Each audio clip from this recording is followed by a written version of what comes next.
السلام علیکم ورحمۃ اللہ وبرکاتہ۔ امید ہے کہ ناظرین آپ حضرات خیریت سے ہوں گے۔ یہ سنیں حضرت مولانا کا بیان۔ میں پھر دوبارہ چلتے ہیں۔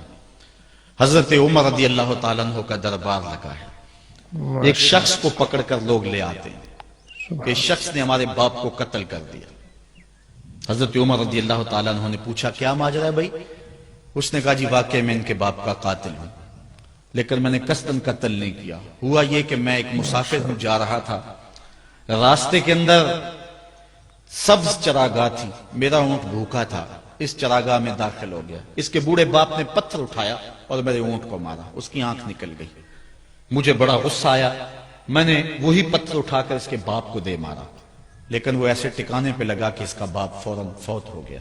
میرا قصد اور ارادہ نہیں تھا، لیکن بہرحال میں اس بات کا اقراری ہوں کہ میں نے اس کے باپ کو قتل کر دیا ہے۔ آپ جو حکم سنائیں میں اس کو قبول کروں گا، لیکن میں ایک مہلت مانگتا ہوں کہ میرے دوست، میرے بھائی کی کوئی رقم میرے ذمے ہے، میرے پاس اس نے امانت رکھی ہوئی ہے، اور وہ مجھے پتا ہے کہ میں نے کہاں چھپا کے رکھی ہوئی۔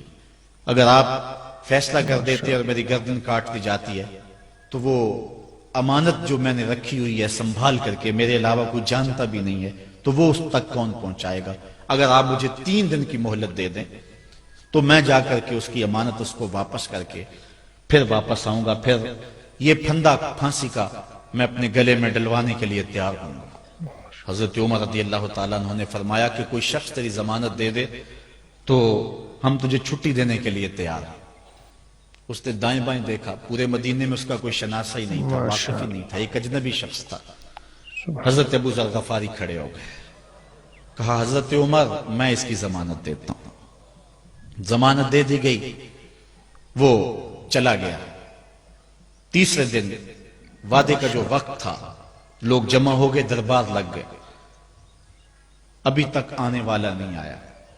لوگوں نے کہا ابو ذر تو نے غلطی کی ہے، ایک اجنبی کی ضمانت دی اور ابھی تک وہ نہیں آیا، اور میاں صاحب فرماتے ہیں ایک بار جو پھائیں اڑ جاندے ہو پھر کدی نہ پھنس دینے۔